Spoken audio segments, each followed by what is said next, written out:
wabarakatuh. Apa kabarnya anak-anakku semuanya? Semoga kalian selalu sehat dan tetap semangat belajar di rumahnya ya. Pada pembelajaran hari ini kita akan belajar tematik tema 7, perkembangan teknologi. Subtema 4, perkembangan teknologi transportasi. Pembelajaran 1 dan 2. Sebelum belajar, alangkah baiknya kita berdoa terlebih dahulu ya. Bismillahirrahmanirrahim. Rabbi zidni ilman warzuqni fahman. Amin.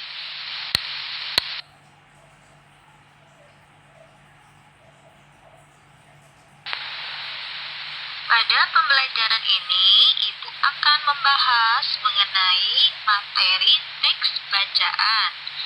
Tetapi sebelum Ibu menjelaskan teks bacaan, dalam teks bacaan ada yang namanya paragraf.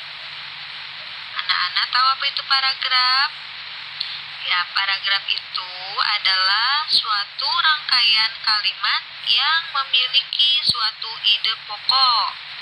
Paragraf yang baik itu paling sedikit terdiri dari 3 kalimat ya. Atau yang biasa kalian temukan terdapat 3 titik.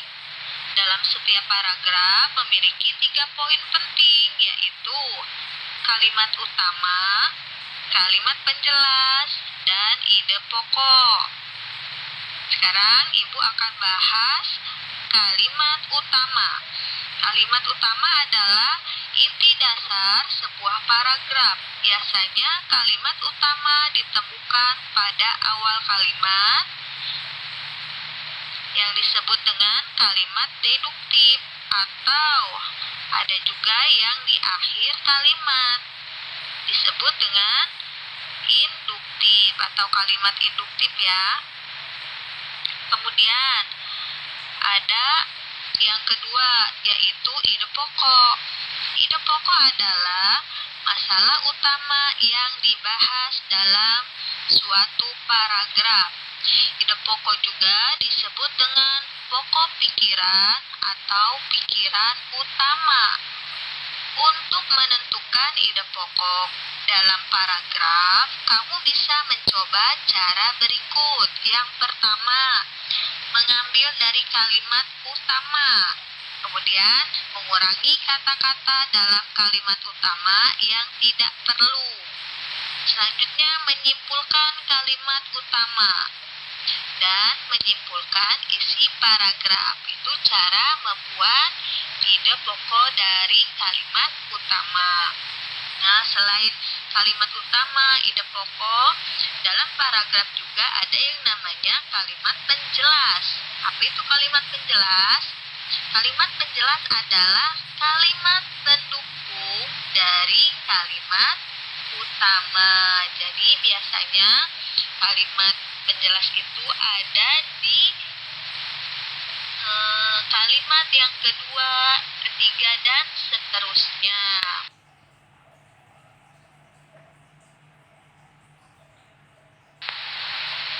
Menemukan gagasan pokok dari teks tentang teknologi transportasi. Sebelum kita bahas teks tersebut, Ibu akan menjelaskan dulu gagasan pokok. Apa sih gagasan pokok itu? Oke, gagasan pokok adalah letaknya ada pada kalimat utama. Jadi, kalian harus mencari kalimat utamanya terlebih dahulu. Kalau sudah kalian menentukan kalimat utamanya, sudah mengetahui kalimat utamanya, kalian bisa menemukan atau membuat gagasan pokok pada paragraf itu, pada paragraf tersebut. Nah, di sini Ibu mempunyai teks bacaan tentang teknologi transportasi. Setiap teks bacaan tersusun atas paragraf-paragraf. Setiap paragraf mengandung kalimat utama. Nah, di teknologi transportasi ini terdapat terdapat paragraf. Ini Bu akan jelaskan. Pada paragraf pertama itu diawali dari kalimat transportasi memiliki peran yang penting dalam kehidupan manusia. Dari situ sampai hemat tenaga titik. Itu paragraf pertama. Kemudian kita lanjut di paragraf kedua, dimulai dari kalimat alat transportasi dibedakan menjadi 3, yaitu alat transportasi darat, laut, dan udara. Dari situ sampai dan kereta api titik. Kereta api titik sampai situ batasnya paragraf kedua. Kemudian paragraf ketiga diawali dari kalimat pada transportasi laut sampai dengan alat transportasi air titik. Nah, sampai situ. Itu di paragraf ketiga. Kemudian paragraf keempat diawali dari kata untuk transportasi udara. Nah, diawali dari situ ya, paragraf keempat sampai dengan bahkan benua titik. Nah, itu paragraf keempat.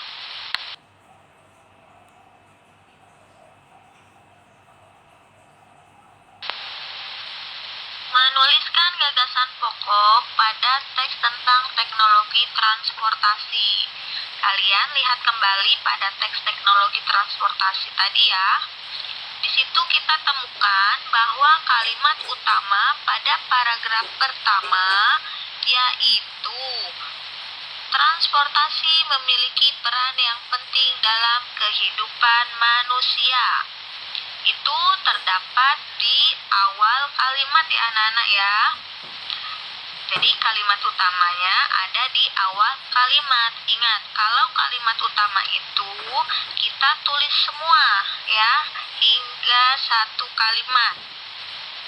Ditulis ulang, transportasi memiliki peran yang penting dalam kehidupan manusia sampai titik. Itu namanya satu kalimat. Itu pada kalimat utama di paragraf pertama ya. Kemudian ide pokoknya bagaimana? Oke, sini kita akan temukan ide pokoknya. Ide pokok itu adalah ide pokok itu dari kalimat utama. Dari kalimat utama, tapi kita ringkas, kita perjelas lagi. Apa sih ide pokoknya itu? Nah, di kalimat utama kan transportasi memiliki peran penting dalam kehidupan manusia. Hanya di ide pokok ini kita ringkas lagi, kita perjelas lagi bahwa transportasi penting dalam kehidupan manusia. Itu ide pokok dari paragraf pertama. Ingat ya, setiap satu paragraf hanya terdapat satu ide pokok saja. Itu kalimat utama, ide pokoknya. Kemudian gagasan pokoknya. Gagasan pokoknya itu inti dari kalimat utama juga. Nah, di sini terdapat menemukan gagasan pokoknya itu alat transportasi manusia. Kemudian di paragraf kedua terdapat kalimat utamanya yaitu alat transportasi dibedakan menjadi 3, yaitu alat transportasi darat, laut, dan udara. Itu terdapat di awal kalimat juga. Kemudian ide pokoknya, alat transportasi ada 3, yaitu darat, laut, dan udara. Kita peringkas lagi, kita perjelas lagi ya. Nah, di ide pokok itu kita perjelas lagi, kita singkat. Kalau di kalimat utama kan kalimatnya harus kita tulis dari awal sampai akhir kalimat ya, sampai titik. Nah, kalau di ide pokok itu kita ambil dari kalimat utama, hanya kita perjelas sedikit. Terus gagasan pokoknya yaitu tentang macam-macam alat transportasi. Kemudian di paragraf ketiga ada kalimatnya seperti ini. Pada transportasi laut digunakan perahu dayung. rakit, dan perahu layar untuk menyeberangi perairan baik sungai maupun laut. Itu juga terdapat di awal kalimat. Kemudian ide pokoknya, transportasi laut digunakan untuk menyeberangi perairan sungai dan laut. Kemudian gagasan pokoknya tentang transportasi laut. Kemudian di paragraf keempat, untuk transportasi udara dahulu manusia menggunakan balon udara. Kemudian didapatlah ide pokoknya transportasi udara dahulu menggunakan balon udara. Kemudian gagasan pokoknya tentang transportasi udara.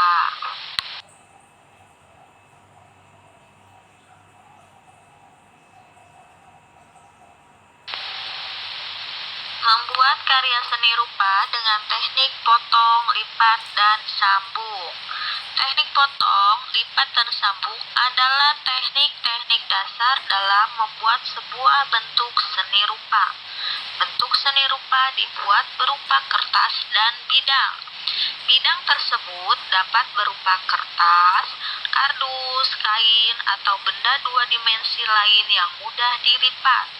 Contohnya membuat mainan pesawat dari kardus bekas, atau membuat kereta mainan dari botol bekas. Anak-anak bisa melihat langkah-langkah membuat mainan dari pesawat dari kardus itu pada tematik halaman 94. Anak-anak bisa baca ya langkah-langkahnya.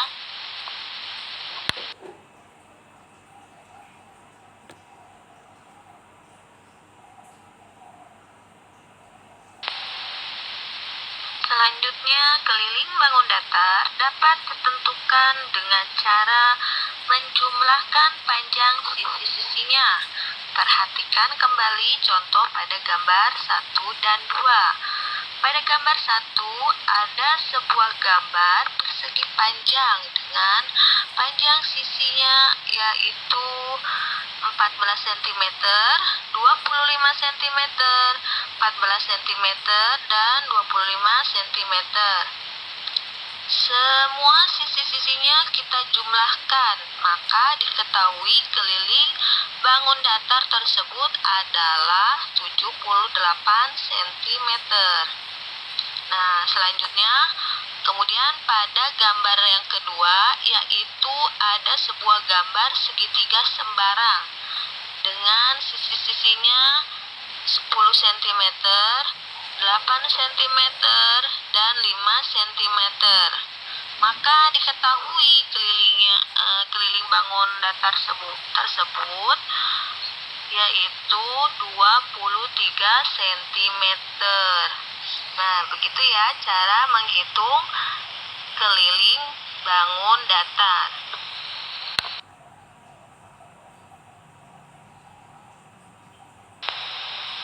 Menunjukkan keberagaman di lingkungan sekitar.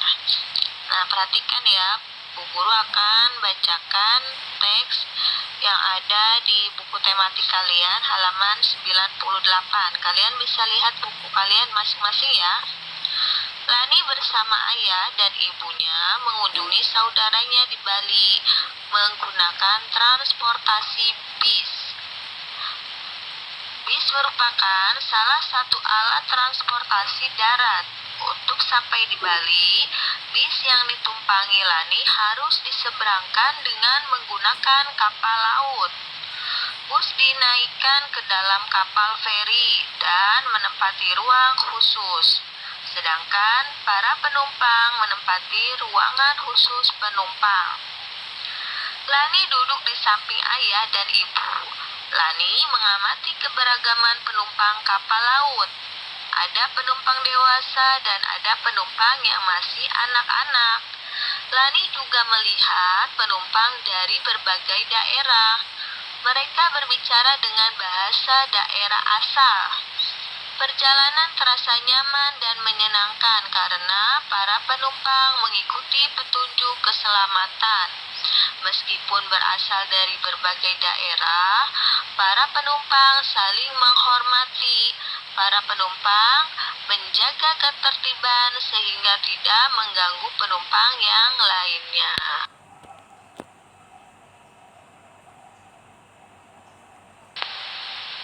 Dalam keberagaman teks di atas, terdapat contoh keberagaman dan contoh cara menyikapi keberagaman tersebut.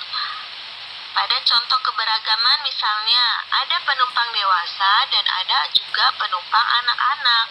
Nah, contoh cara menyikapi keberagaman tersebut, penumpang dewasa harus mengasihi penumpang anak-anak.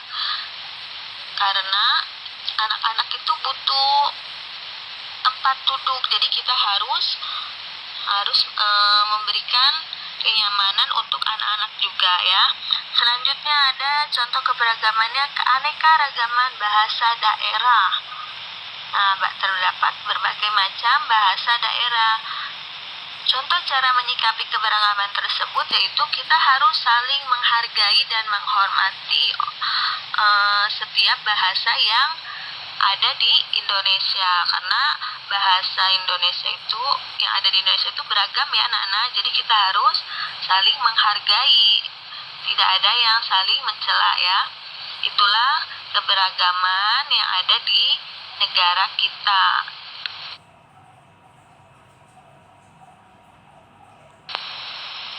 Setelah kalian menyimak pembelajaran tadi, sekarang kalian mengerjakan soal di bawah ini ya.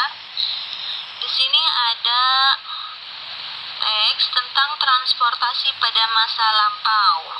Itu untuk jawaban nomor 1 dan 2. Nomor 1, apa kalimat utama yang ada pada teks bacaan di atas? Anak-anak membuat kalimat utamanya terlebih dahulu ya. Setelah itu yang nomor 2, apa ide pokok pada paragraf di atas?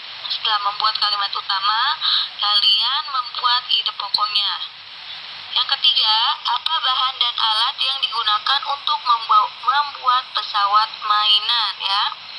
Yang keempat, kalian hitung keliling bangun datar tersebut. Kemudian yang kelima, sebutkan macam keberagaman pekerjaan yang ada di lingkungan sekitarmu.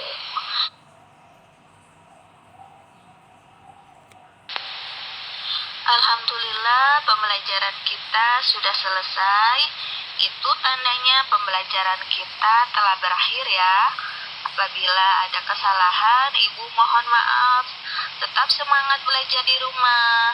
Tetap jaga kesehatan kalian. Cukup sekian. Wassalamualaikum warahmatullahi wabarakatuh.